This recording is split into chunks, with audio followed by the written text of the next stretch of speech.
All right, wonderful. Good afternoon, everybody. Thank you so much for joining us here today. My name is Annette Roth. I'm the Community Development Manager from the Washington State Arts Commission. I'm here to talk with you about the Building for the Arts grant program. With me today is Adrienne Kerrigan. She is from our staff. She's in our team over here in the Community Relations Department. And she's sort of the person behind the scenes. She's going to be running the tech for today. If you have any questions or having any issues with your technology, you can reach out to her directly via chat. We also will be having her monitor the chat for us. So if folks have questions, we may have some time at the end of the session to answer those questions. We are going to hold questions until the end. And please know that if we don't get to your question in the chat, we're going to take them and create an FAQ, frequently asked question, for folks to be able to view. Again, we will be recording this session and we'll be dispersing it later in the week, posting it on our YouTube channel. See lots and lots of chat going on in the chat, which is fantastic. So thank you all for joining us. So what we're going to do today is we are going to talk about Building for the Arts, and we're going to give you a high-level sort of overview of the major highlights of the program. We're going to talk about the history of the program, how it works, what eligibility criteria are. We'll talk about some upcoming special dates that are happening and some other things, just high-level things about this program. This is the first of a three-part webinar series on Building for the Arts. We'll have a little bit more information about the two upcoming webinars that ArtsWA is hosting on behalf of the program here coming up in the next couple of weeks. So Adrienne, let's go ahead and we're going to go ahead and go to do a little interactive polling exercise here for folks. So Adrienne, if we can stop the sharing for just a moment. I'm going to post a poll here on screen and folks can go ahead and answer the questions when they appear. That would be great. It's really short. There's 3 questions that we would just love you to answer so that we get a feel for who's here and where folks are in their Building for the Arts journey. So we'll go ahead and launching the poll right now. So we'll give a couple minutes for folks to answer it. If you, for whatever reason, can't use the poll, if it's not functioning for you, we'll go ahead and have folks add in information in the chat. I see that we're getting answers already, which is fantastic. So there are 3 questions. Where are you located? What county are you located? Have you applied for Building for the Arts in the past?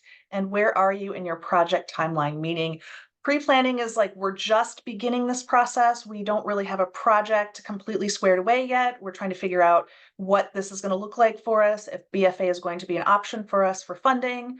The second option is we're sort of in the active stage planning, but you haven't broken ground yet. So you're doing your feasibility studies, your planning, all of those kinds of things.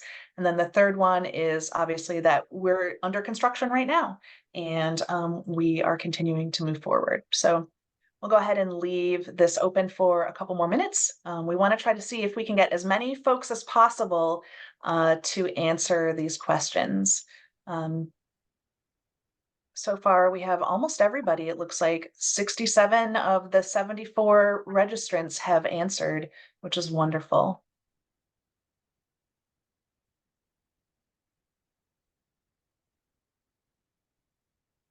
I'm going to leave this open for about 15 or 20 more seconds so people can answer. And again, if you don't get a chance to answer the poll while it's open and you want to put this information in the chat, you can do so as well.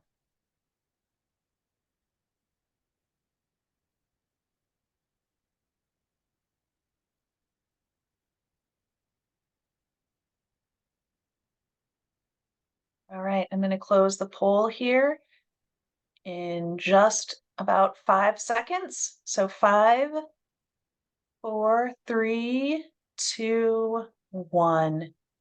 Awesome. Thank you all so much for providing that information to us. We definitely appreciate it. We'll also share the results of this poll when we when we, when we submit the poll to everybody. But it's looking like pretty good. We have folks from all over the place, and lots of folks have never applied for Building for the Arts, which is really great to see. So we'll have some new faces hopefully coming into the program here soon. So Adrienne, let's go ahead and share the slides, please. So for the folks that have just joined us, my name is Annette Roth. I'm the Community Development Manager for the Washington State Arts Commission, and I'm here to talk about Building for the Arts. So Building for the Arts is a program that awards state grants to nonprofit, community-based organizations to buy, build, or renovate arts and cultural facilities. The grants that go to eligible organizations help to defray up to 33% of eligible project costs. The program itself was created in 1991 by the legislature of Washington State to help direct state funds to arts and cultural capital projects here in Washington State. So far, the program has dispersed about $129 million to support 262 projects across the state in the past 30 years. It is a state program funded entirely through the sale of state bonds. There are no federal dollars that are involved in this program. The state's investment in this program helps to support temporary construction jobs, permanent arts-related jobs, and improve the quality of life for residents and communities across the state. The funding pool for this current biennium is $18 million, which is the largest to date. Right now in the funding pool that is actively ongoing, there are 32 projects that have been funded in 17 legislative districts in 14 counties across the state. This is also one of the most broadest and diverse BFA cohorts that we've ever had. So that's pretty great. You'll see on the screen an RCW, that's a revised code of Washington. Those are basically the legal rules for the program. You can take a look at those if you want to see what they are. We will be also publishing this slide deck, so you'll have a chance to go to that link directly. Next slide, please. Building for the Arts is a Department of Commerce program, which is administered by a group of folks in the Community Capital Facilities team at Commerce. I'm not sure if we have any folks from Commerce with us today, but we do have contact information for them. Sarah Alway over at the Department of Commerce is the grant administrator over there at Commerce, and we will have contact information for her available to folks at the end of the slide deck. So our job at the Arts Commission is that we work in partnership with the Department of Commerce to do outreach and informational consultation about the program. So our connection to arts and culture organizations is the key to this, right? That's very much a part of the reason why we're involved in this whole process. Us being able to connect directly with the folks that we interact with on a daily basis helps the program to ensure equity across the state. To reach rural and underserved regions, many of whom have never been served by this program before. And the last funding cycle, those statistics that I just talked to you about, the projects that are currently funded, help to underscore the power of this partnership. We're really excited to be able to work with Commerce on this, and hope to continue to support them as much as we can in the future. Next slide, please. So Building for the Arts is a reimbursement style grant for construction related costs. Operating costs are not eligible for reimbursement under this program. Awardees are selected through a competitive grant process that is being held every 2 years. So the current cycle that we're in the current biennium, we essentially went through this entire process 2 years ago in 2022. And now we're going through this process right now for the upcoming biennium, which begins July 1st, 2025. So grant applications are screened by staff preliminarily once they come in, and then ranked by an advisory board for of Building for the Arts experts, folks from across the state. We'll provide a timeline about the grant application and what to expect over time here a little bit later in the presentation. Next slide, please. Organizations that are eligible for Building for the Arts include tribal entities and nonprofit organizations that are registered in the state of Washington. We have questions oftentimes about partnerships, such as public-private partnerships, and sometimes those are eligible for funding. However, the stipulation is that the nonprofit has to be the lead applicant, have control of the site, and submit the application on behalf of the partnership. There are other specific requirements that need to be met in order for that to be the case. In the next webinar, we're actually going to talk a little bit more about what that looks like and how you can make sure that you can be successful through this process. Next slide, please. There are a number of eligibility standards that exist in order for your application to be considered, and in order for you to be able to, potentially secure funding. Obviously, you have to be a tribe or registered in the state of Washington as a nonprofit organization, and so all of these eligibility standards must be met at the time you submit your application. So you have to have all these criteria set in place before you submit your application. Otherwise, it won't be considered as part of this whole thing. So you need to have binding control of the site, either through a long-term lease, which is at least 15 years from the application date. So for example, if you are halfway through a 10-year lease and you apply for Building for the Arts grants, you have to demonstrate that you're going to be in the site for the next 15 years after that, which may mean you might have to do some lease agreement reconfiguration. Operating agreements are not eligible for this. You have to have a legally constituted board of directors for your organization. You have to agree to file for LEED certification for your project or submit or receive an exemption for it. And we'll talk a bit more in the next webinar about what that looks like specifically. You must agree to pay state prevailing wages, and whatever the state prevailing wages are at the time that your project is happening and your application goes in is the prevailing wages that you are looking at. And then you also have to have made substantial progress in a capital fundraising campaign. Now, this kind of makes some folks nervous because what does substantial progress mean exactly, right? And so, substantial progress does not mean 100%. It may not even mean 50%. It is, for some communities, especially in rural and underserved communities, if you have say 15% of your funds secured already and have a strong plan for getting the rest of the funds and raising the rest of those funds, that could be something that could be considered acceptable, right? So if you have questions about that as you go through the application process, it'll be a good idea for you to connect with the folks at the Department of Commerce to ask more specific questions about your actual program, your actual project itself. Next slide, please.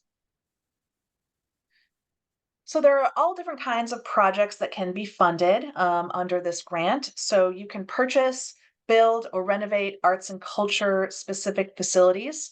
Examples of this include arts and culture centers, theaters, performing arts centers, tribal centers such as longhouses, exhibition halls and spaces, broadcast and recording studios. There are all kinds of things that fit within this. If you have a space where people are doing actual work, so for example, Pilchuck Glass School was a recent awardee, right? And so they do glass blowing and all kinds of things at that location. So those are some of the things that are eligible. History museums are not eligible through this program. And the reason for that is because there is a grant available through the Washington State Historical Society specifically for historical museums. So if you are a history museum, and you're looking for capital project funding, we recommend that you connect with the Washington State Historical Society directly for that kind of funding. All right, next slide, please. So we're going to talk a little bit here about budget funding and match. In the current law, like I mentioned, there is an $18 million cap for funds that are available for all grantees. This gets dispersed across the grantees based on their projects, right? This grant has a required match. So what that means is that in order to receive funding for the program through this grant, you must have your own organizational funds available and ready to bring to the table. The grant match provides up to 33% of eligible project costs. So, for example, what that means is for every $1,000 in grant funds that you request, you must have at least $3,333.33 in matching funds available to cover the costs of the project, right? So the idea is that this grant is not the first stop for funding for your project, but it is something that can help to contribute to the defrayment of some of the costs, or to help you get, get your project over the finish line. So like I mentioned, this is a reimbursable grant, meaning that Commerce will reimburse you for eligible costs up to a specific amount, depending on what your agreement is with them. And grant funds will be released to the organization after costs have been incurred and submitted to Commerce. So there will be no advancement of funds under any circumstances for this grant. It's just part of the way that the grant was constructed.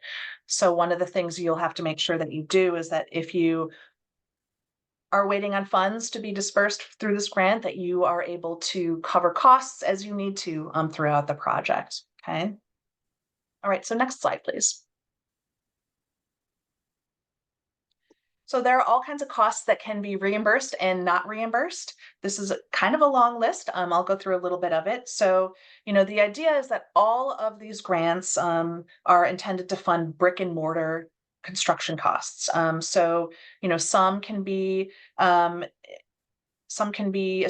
with the projects. Some costs can be associated with the projects that can be reimbursed, and some can't.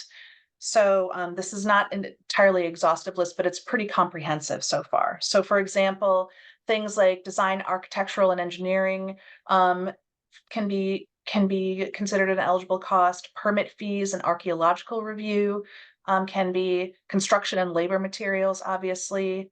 IT infrastructure, external construction management, initial furnishings and landscaping, and real property are considered to be part of that.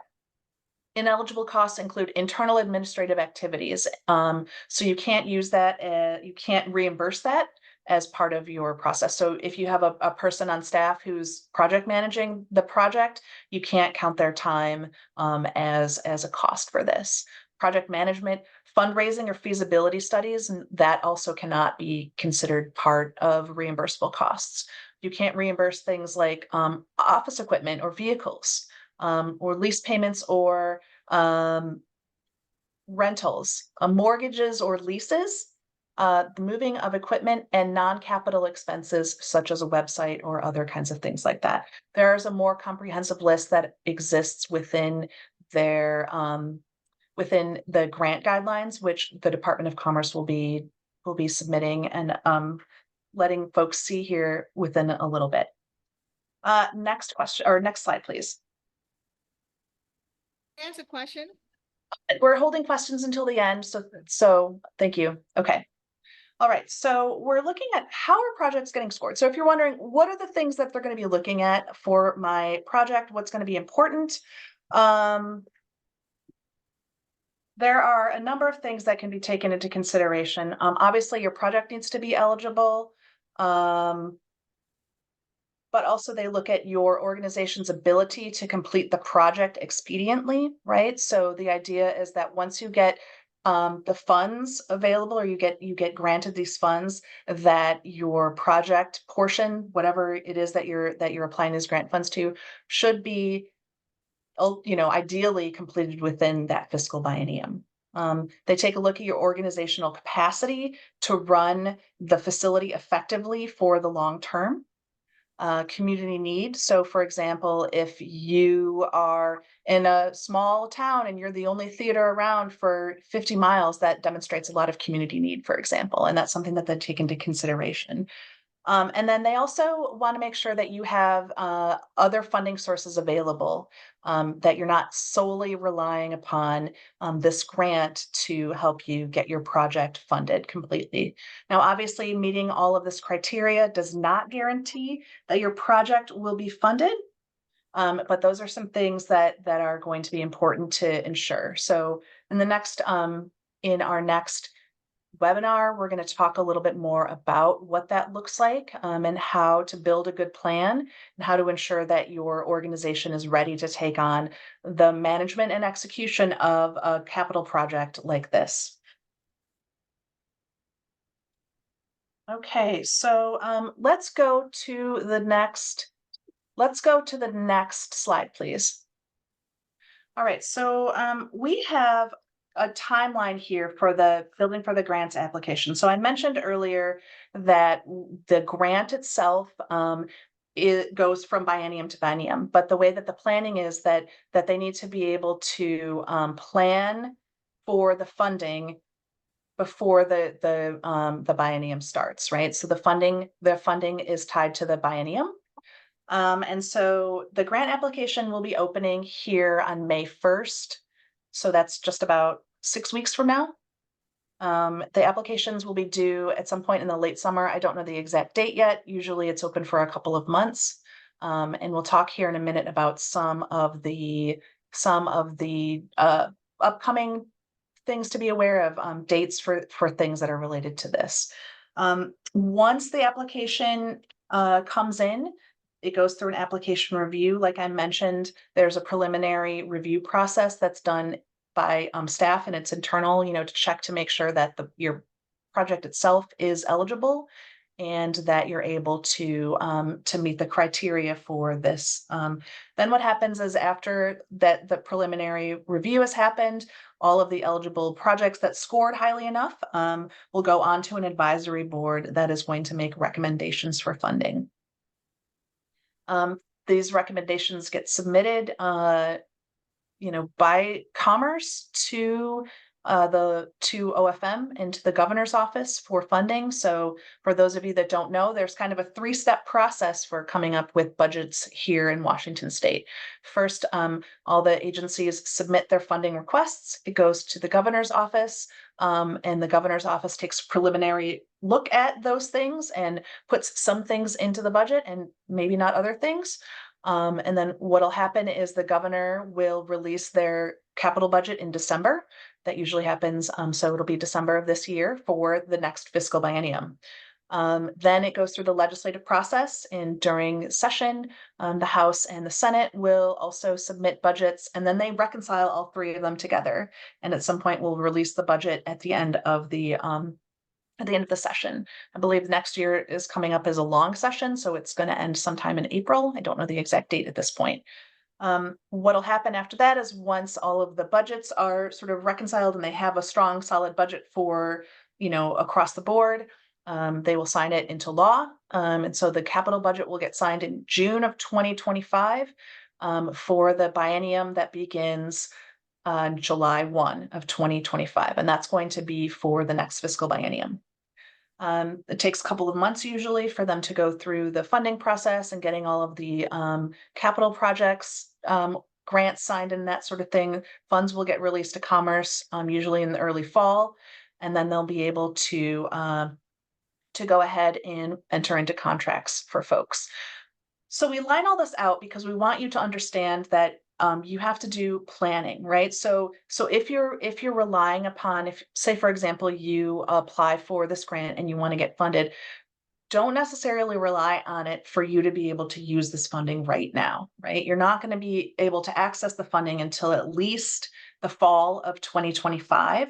And so if you have an active project, you'll have to figure out what that looks like between now and then. So oftentimes we ask people, or we recommend that people come up with a project timeline that sort of can help them to line up with this. Okay. All right, so let's go to the next slide, please. Okay, so we have some upcoming important dates that you can take a look at here. There's a little bit of a typo on one of them, but that's okay.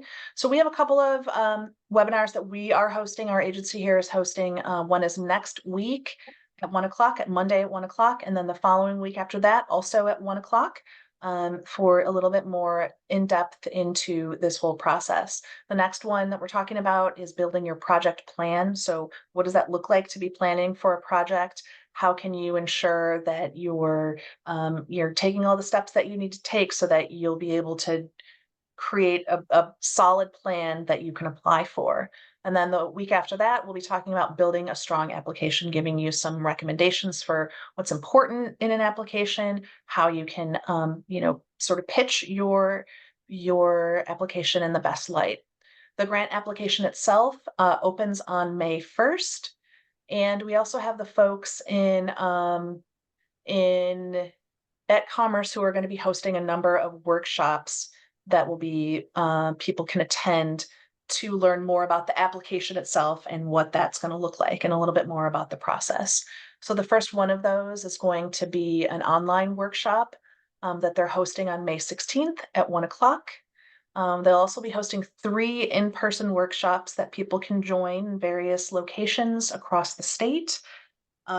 So the first one of those is going to be on May 21st. It's sort of for the Seattle area. It's going to be held at the Radisson SeaTac Hotel at 10 a.m. The second one is the day after that on May 22nd in Spokane at the Spokane Falls Community College. And then the third one is going to be in Yakima on May 28th at the Yakima Convention Center. The links and additional registration information for all of those will be for all of those commerce workshops will be forthcoming. They should be releasing them here within the next few weeks, I would imagine. So if you have additional, more specific questions about the application itself, then I recommend that you join one of these workshops. Particularly the in-person ones are really great. I believe that they're a couple of hours long, so you'll be able to spend time with folks and getting more specific questions answered for your project. Obviously, they want to make sure that they can reach folks across the state, so there will be a little bit of travel involved for that potentially for some of you, but all in all, it's going to be definitely worth the time that you spend to do those. All right, next slide, please. Okay, so I think we can take some questions here. Adrian, I don't know if there's any questions in the chat that jumped out that you think we could probably talk about and answer. But that would, if you want to just read them off potentially, then we can go ahead and just discuss them. Yes, we did have a few. Let's see. Paris McCluskey asked, does this grant fund marine science discovery centers? They also wanted to know, is a lease to own agreement eligible? The first question is something that's more specific for the folks at the Department of Commerce. I mean, I guess it's like, is there an arts or culture component associated with this center? That's going to be the first question and the first criteria that needs to be met. Lease to own agreements. I mean, if this is a long-term lease and you are in the process of owning that, that's probably also something that they can be looking at. Again, they'll probably want to know a little bit more about the specifics of that lease to own agreement and what that looks like in order for it to be considered to be eligible. So that's a great question. Thanks for asking that. All right, Adrian, what else do we have? We also have a question from Ming Ming Tung Edelman. I hope I said your name correctly. Can you explain more about what real property means? Yeah, so it's like actual property, so land, purchasing a building, those kinds of things. So if you can't use the grant, I guess essentially she's asking, can you use the grant funding to purchase something? So if you have a plot of land that you want to build on, you can use that as you can't use the grant funding to pay basically for the land itself. The grant funding will go to pay for the construction if there's going to be construction on it. And you have to have plans for a project in place. So you can just be like, oh, we have this piece of land and we're going to put a building on it eventually and hope that they'll fund you in advance. So you have to have a whole set of plans and like an actual process and everything ready to go, with a demonstrating that you're going to be building within that particular period of time, in order to be considered eligible. Hopefully that answers your question. Yes. So if I hear it correctly, it means that if we already have paid down part of the building and we cannot use that money to pay the rest of the debt, right? If we still have outstanding amount for the building, we cannot use that towards fulfilling that, only for construction and projects. So- Yeah. Yes, I believe so. Yes. Great question. Do we have another question, Adrian? Yes. We have one from Desi Allender Nelson. Can our nonprofit art organization apply for this grant if we want to build an interpretive center that is city-owned property? Oh, that's a great question.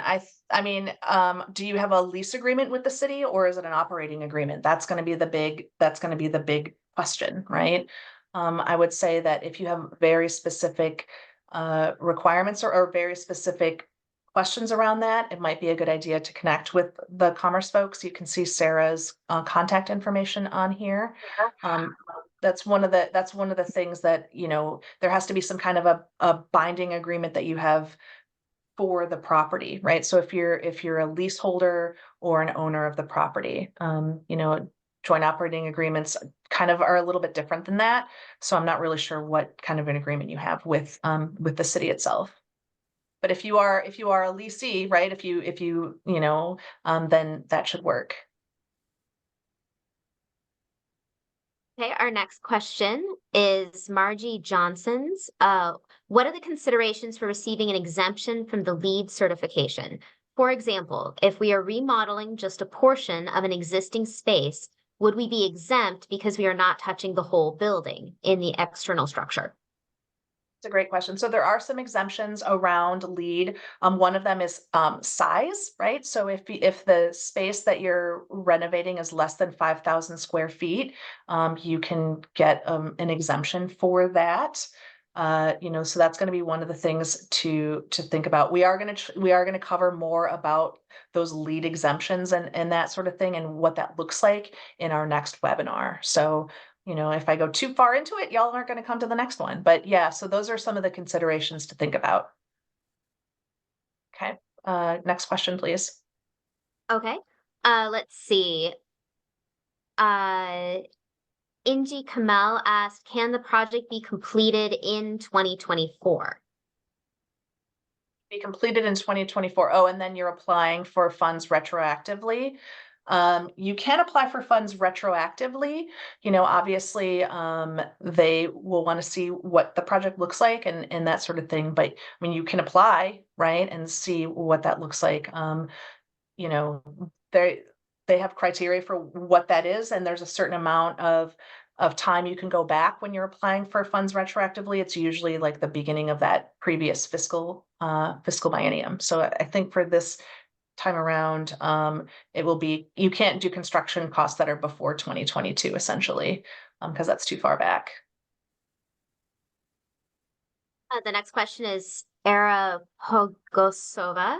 Would previous recipients be eligible for the next round of funding since the awarded funds were substantially lower than the 33% that was projected at the time of application? Sounds like they're still paying off loans and need to add in an AC system, but they were not able to fund it. So you are able to apply again for Building for the Arts funds, and it's in a separate round. There are some caveats to that. So one of the things you have to make sure is that you're applying for, again, like a major project. So they wouldn't necessarily do like a single, like we're just replacing the roof or we're replacing a door. If there are, other things that are involved in that project, they could. And more importantly, they're not going to continue, like if you have a project, let's say you got funded in phase one of your project and you had a bunch of activities that were done in phase one and you did not complete phase one and you apply again for phase one funding, you're likely not going to get considered for that. They want to see that the project that you're applying for is a separate phase. So for example, if you did in phase one, you did exterior improvements, that would be considered one project. And then if the next fund in the next round of funding, you were doing all interior improvements, that's a completely separate phase that could be considered under the program. So you just have to make sure that they're very separate from each other in that regard. That's a great question. Okay, next question. Is from Glenn Hendrick. Does the organization have to include prevailing wages in the overall budget, even if the funds from this grant are being used only for material costs? Great question. I mean, if that's all that you're asking for, I'm guessing probably not, but you know, there are going to be requirements in the budget portion of the application that you will have to follow. So that's a good question. I would say that's a more specific question for the Department of Commerce folks who could answer that a little bit better. So definitely attend one of their work sessions or their information sessions about that. Okay, next question, please. This is from Stevie Costa. Does real property include capitalized equipment, such as an automated scenery system or other theatrical systems acquired as part of a renovation? You can apply capitalized equipment to this grant. You know, obviously they'll have to see what it is that you're looking for. They have specific criteria around that. As long as it can be, you know, usable for 15 years. Again, so think about your project, whatever project you're going to do, the benchmark should be, is this something that's going to still be functional and viable in 15 years from now? So if that's the case, then yes, it could be eligible for the project or for the funding. Richard Hartnell asks, would this grant be appropriate for condominiumizing a space? We are maybe trying to buy half our building. So it depends. You know, depends on what you mean by condominiumizing. If there's housing involved in it, then no, the housing portion of it is not. If the portion of the building is for arts and culture spaces specifically, then it can be for part of that. Again, there's the restrictions around leaseholding or purchasing of the property and that sort of thing are going to be in place. You know, some of these agreements and that folks have with their building owners or whatever do need to get some review by the folks at Commerce to make sure that it fits within the criteria of the program.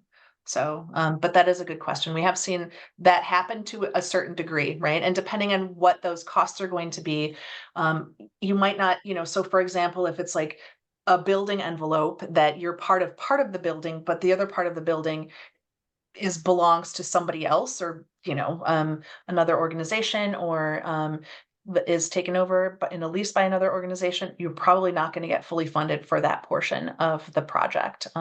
There are some restrictions around what that looks like. Next question, We have one please. more question.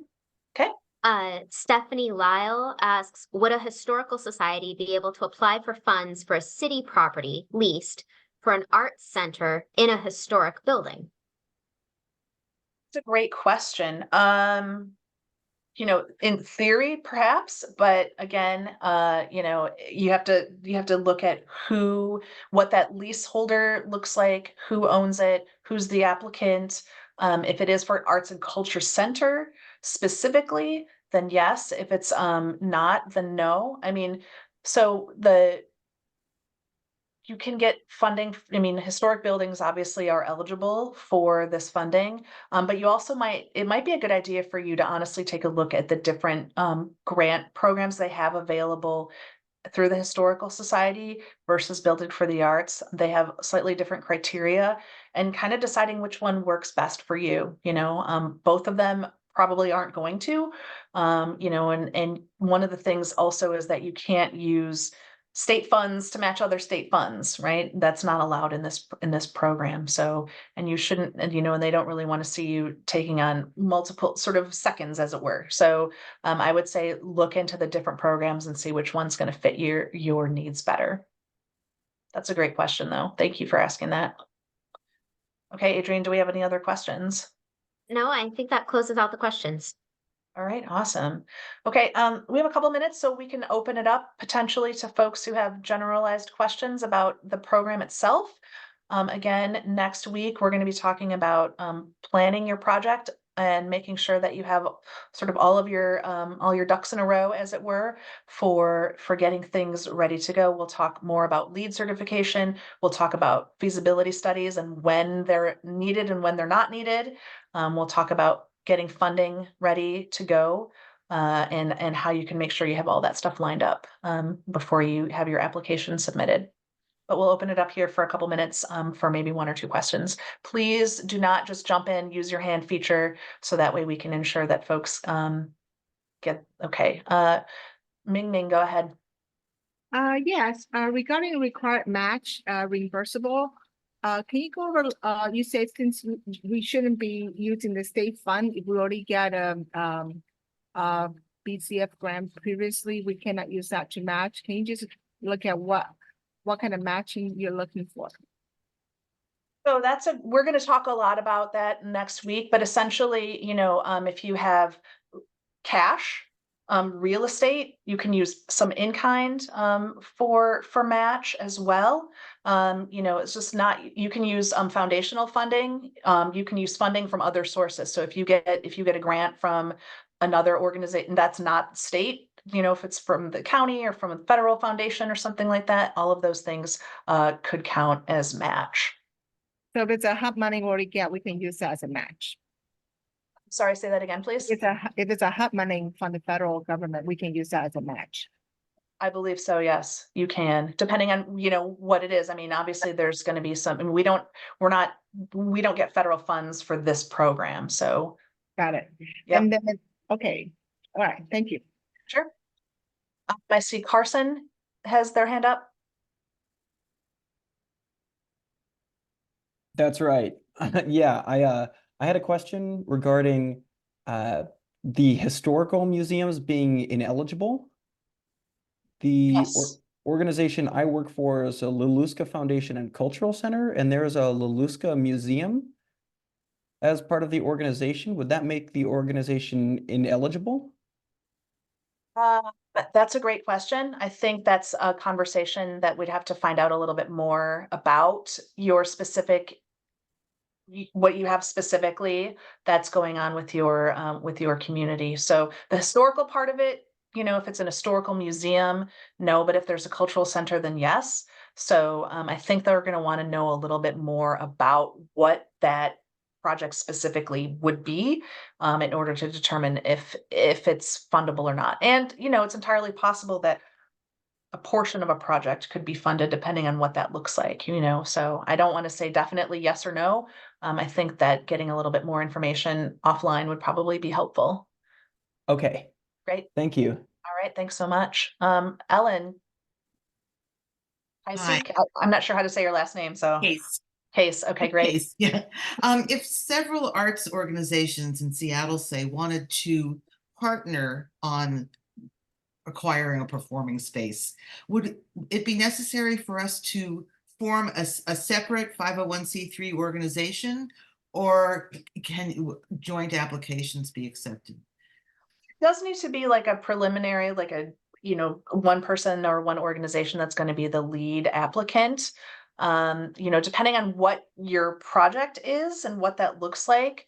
I mean, there's a lot of, it depends on sort of these things. And so I think, understanding what that looks like is probably going to be really important. If you have, is there going to be like an organization who's going to own the building or own the property, and then you're going to sublease it, and that organization is going to be the lead applicant? That's a different story than if you're trying to create a co-op where everybody is a slightly co-owner. That's a very, very different kind of animal. So what I would say you could do, Ellen, and then also for Eddie, for other folks who had questions for Carson and Ming, if you want to send specific questions via email to me, you can do that, and then we can, take a look at them and pass them on for additional questions if we have to the commerce folks, or try to answer them for you directly. A lot of the questions we get are very specific to one project. And since every project is slightly different, we do need to take time to understand a little bit more about the project scope before we can give a specific definitive answer, right? Okay, that's very helpful though. Thank Yeah, you. absolutely. Thanks for the question. Any other questions? We have like 30 seconds left in this whole process.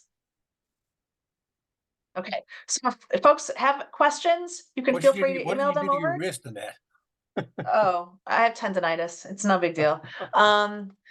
So yeah, go ahead and send emails out to us. We will be hosting 2 more webinars next week and the week after. So if you haven't signed up for those, please do so. We're going to be having a lot more additional information about the next steps in the process. So awesome. Thank you all for your time. I appreciate it. And we hope to see you again next week.